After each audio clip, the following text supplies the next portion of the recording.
What's going on, everybody? Welcome into the Monday, March 17th, 2025 edition of the Daily Energy News Beat. Stand up. Here are today's top headlines. First up, EPA unleashes 31 actions to overturn Biden and Obama-era regulation, boost American power.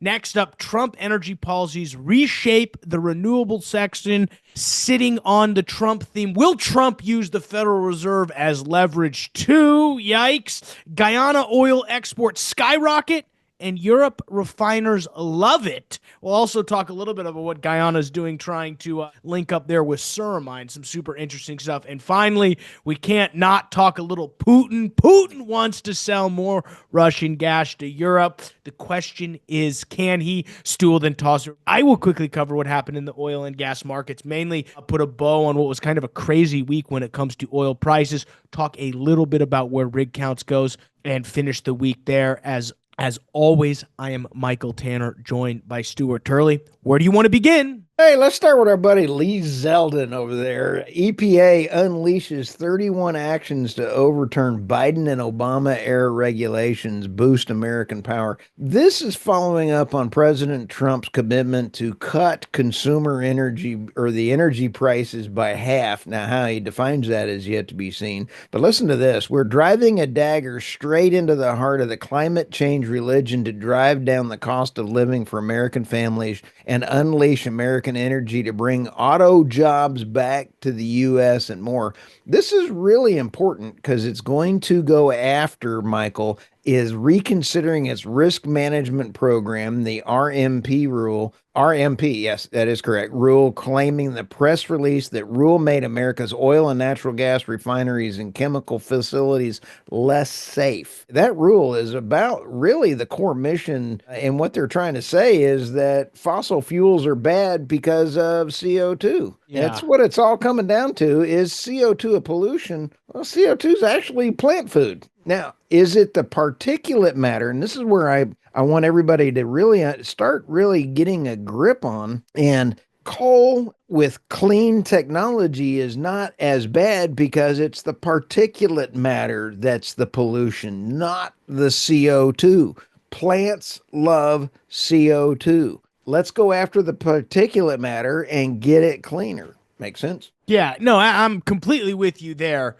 And I think, as you always talked about, regulation through legislation, this is a quick, easy way to remove that. We've already seen with the Chevron, the overturning of Chevron deference, that, these deregulation aspects are going to be much more helpful from the EPA. I love this quote here, how the EPA touted it will be the biggest deregulatory action in U.S. history, vowing to give the lower cost of living for Americans and, quote, give power back to the states to make their own decision. I can't argue much with that. Love that. No, in fact, we're going to see that your vote matters in your states. And as the education departments come back to the states, as your energy policies go, you will see the states that succeed will be anybody other than New York, Delaware, New Jersey, California, because follow the energy policies and follow the money. Let's go to the next story. Absolutely. Trump energy policies reshape the renewable sector. This one was an interesting article. Trump administration declared a national emergency,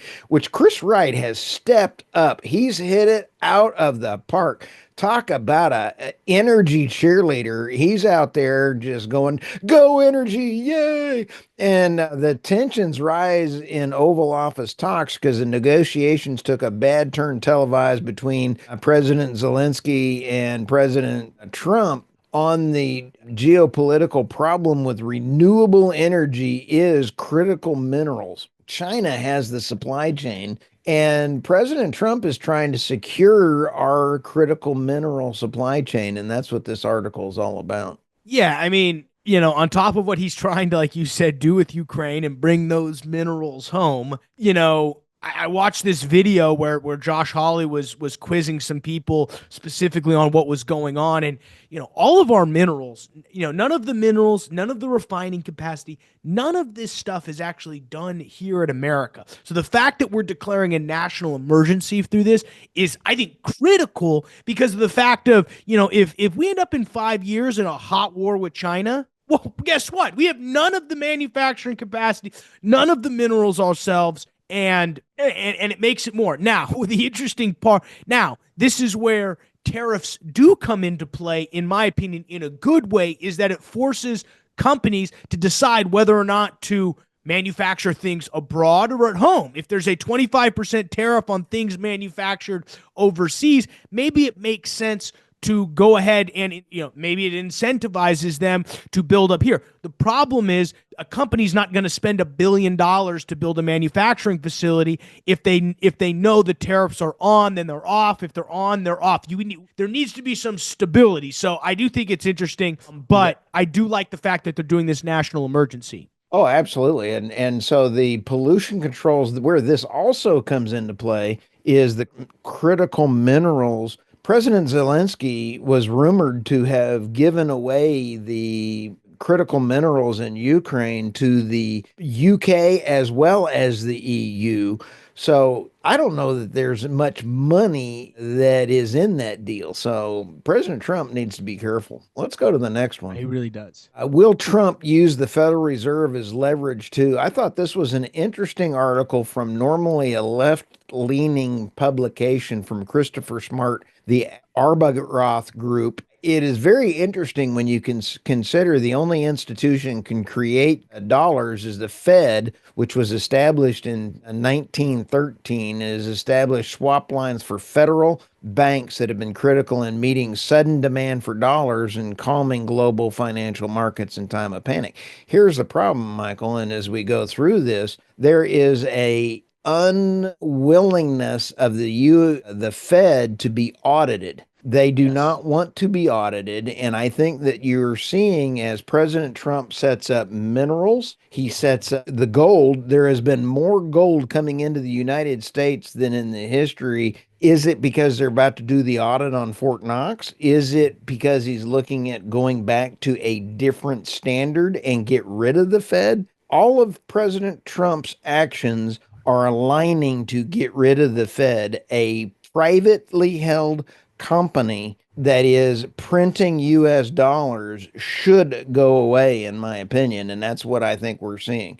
That's why this article is pretty important. And I thought it was pretty important from a left-leaning side of the fence. Yeah, I mean, when you, my only issue is that if you use the Fed as a weapon, that we've seen what happens in the financial crisis when you try to use the Fed to backstop bad policy. You end up in the situation where, I mean, the inflation that we saw from 2015 or really 2020 to now is solely due to what they did in retrospect in the financial crisis. So getting it, having the executive branch too involved with the Fed defeats the purpose of the Fed, in my opinion. But there are a lot of things that we can do on this, and you can't, why tax us if you can print money? That's why you sit back and kind of go, you don't need my money if you're just going to go print money. So you got to get back to how we, before 1912, how we had so much wealth. Let's go to the next story. Guyana's oil exports skyrocket and the Europe refiners love it. Woohoo!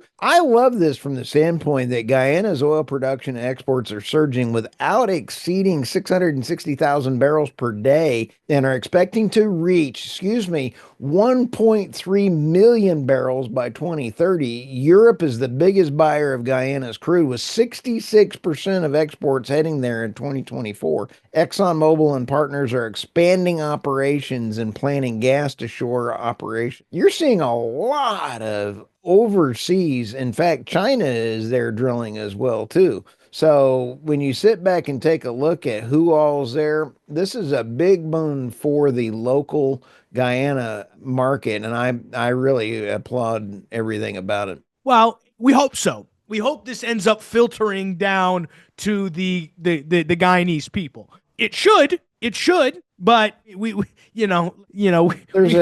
There's a lot around that, and talking with NJ Inuk, who's the head of the African Energy Chamber. I'll be talking to him again fairly soon, and there are some great things going on in Africa for Africa first, and I'm all in on it. No, absolutely, absolutely. Ghana is expected to also start talking with Surmine about creating some natural gas processing facilities. A lot of the Nice. oil's coming out on the Guyana side, but a lot of the natural gas is actually coming out of the Surmine side. So together they could make a huge powerhouse. But no, I mean, it's clear Guyana and it is seen as a growth engine. We know Exxon is trying to get on, or Exxon's in on that by having that huge stake in there. Chevron's trying to get in on that Yep. by acquiring Hess.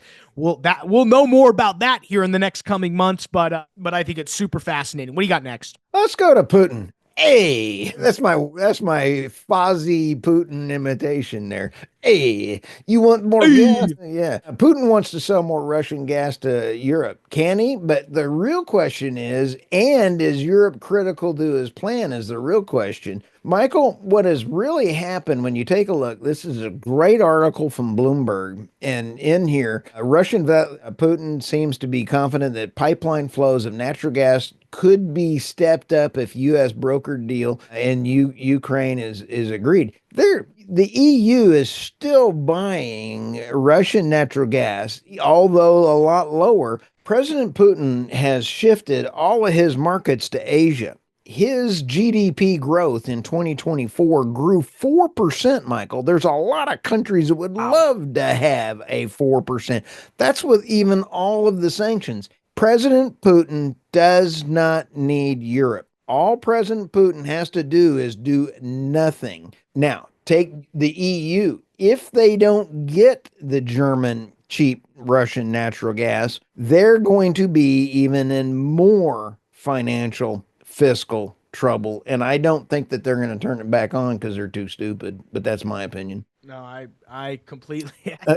Well, you are Putin's chief of staff, so I'm going to trust you. Well, I don't know if he's a good guy or a bad guy, but I know that he has done more good things for Russia and Russia first. I would like to see that kind of leadership for U.S. and America first. The world would not be where we are now if we had an America first. Anyway, the one thing I do want to say is I'm going to be interviewing Jeff Krimmel here real soon about a lot of the talk that you and I have been kind of talking about is the Permian dead yet? Or is this going to be a Monty Python skit going, I'm not quite dead yet with an arrow in its chest? I don't know, but we're going to do some research and we're going to be putting that podcast out here in a bit. We got to get our numbers together. No, absolutely. But no, that'll be good. Let's go ahead and jump over to finance, guys. But before we do that, let's quickly pay the bills. As always, thank you for checking us out here on the world's greatest website, energynewsbeat.com, the best place for all your energy and oil and gas news.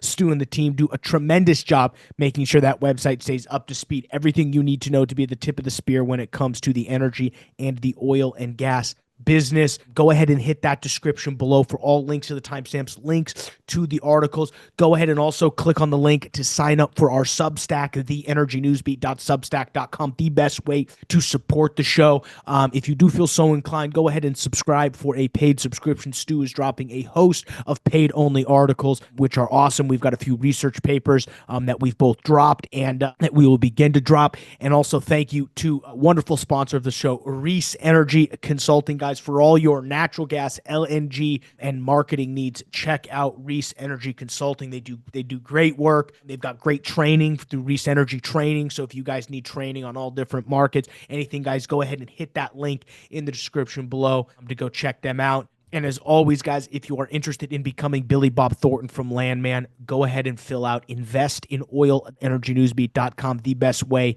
to get a little bit of a head on your 2025 taxes. Everybody needs a little bit of a tax break, especially if you've got active income deductions. That's the cool thing about oil and gas. It's tax deductible. On active income side, need a little bit of a monthly distribution. And of course, want to be Billy Bob Thornton from Landman. Investing in oil and gas is the best way. We'll send you a bunch of resources on how we love to do it. But let's go ahead and jump over, Stu, and look at the markets here. I mean, the week was down, but Friday was actually really good. S&P 500 was up 2.1 percentage points, NASDAQ 2.5 percentage points, 2 and 10-year yields were actually up 1.6 and 1.7% individually. Dollar index flat. Bitcoin down about 1% over the weekend as we record this mid-morning here on Sunday, 83,000. Crude oil is actually up a full percentage point, 67.18.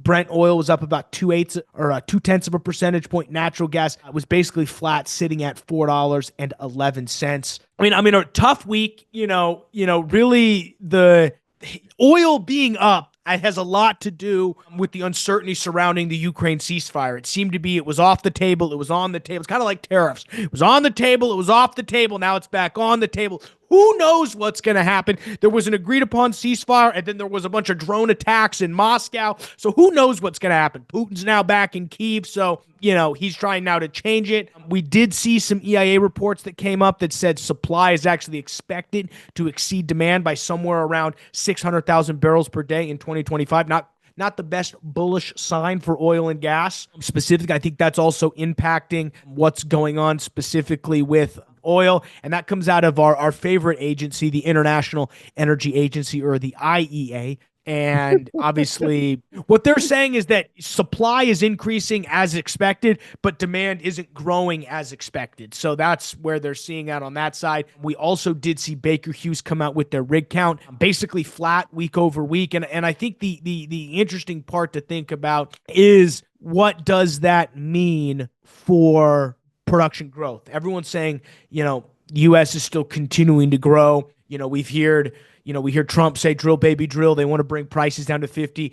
Chris Wright says he wants to bring prices down to 50. And I do find that very interesting, because Chris Wright is this former CEO of one of the largest oil field service companies, ought to know that at $50 oil, his former employer is not going to be doing well. Can't be doing well. There's very little drilling that will happen at $50 oil, let alone $60 oil. So I think what we're seeing in the rig count is people adjusting to a lower price environment where there's not going to be much new drilling. Now, there's still 562 rigs out there, Stu. So let's be clear. There's still drilling happening. But the growth, and as we know, declines happen on these new horizontal wells, and adding one new rig, or not adding rigs, but seeing declining, but having, declining profiles of these wells, leads to overall declining production. So at some point we'll roll over. Now, will that be now? The counter to that argument is, well, we're now drilling 3-mile laterals to the point where we need less rigs and we can drill more laterals and we get more oil per well. Okay. Right. I think that remains to be seen from a cost standpoint, even at $50, $60 oil. So, what do you see it, Stu? I think that it all comes down to the bottom line of supply and demand may come back once we get back past some of this stuff. The old rules of supply and demand may come back into more realistic review of pricing. Look at natural gas right now. It's $4.08 right now. And so as the time we're recording this on Sunday. And so when you sit back and take a look at supply and demand, you take a look at natural gas. Natural gas is what's a pesky oversight in many ways, but it is now a major commodity. And when you sit back and take a look at normal decline curves, we need trillions of dollars globally in order to meet normal decline curves. Demand is not going away anytime soon. I'm a bull. Now, am I a huge $90 bull? No. Am I in the 80s? Yes. I still think it's going to be $80 oil because of the global oil supply and the global, President Trump just bombed the crap out of the Houthis yesterday. And, that's going to free up some of the Red Sea traffic and everything else, because I think they're going to quit being terrorists. So you've got a geopolitical thing going on right now. Yeah, I'm going to disagree with you on $80 oil. I think if we see $80 oil in 2025, it'll be a miracle. I think we're more likely to see $60 to $70 oil than we are $80. 60 to 70 is still not terrible, especially for your more conventional oil and gas drillers. I think your shale and the Permian is going to be hurt at those numbers, and I don't think you'll see the growth. But I think it will be interesting. And, if you're predicting a little war in 2025, then yeah, we'll see $80 oil. If but well, Stu's always predicting. Stu's doom and gloom. And speaking No. of that, what are you worried about this week, Stu? My favorite Well, segment of the week. oh, what is my favorite segment of the week? Or what am I ready? I buckle up. I think God's got this and we don't need to worry about it. Just Good. try to take care of your family, keep your head on a swivel, and make sure that men protect women. Absolutely, absolutely. So, So, all right, guys. Well, with that, we're going to go and let you get out of here. Get back to work and start your week. We appreciate you guys starting out your week with the Energy News Beat. For all your needs, again, check us out, energynewsbeat.com. But for Stuart Turley, I'm Michael Tanner. We'll see you tomorrow, folks.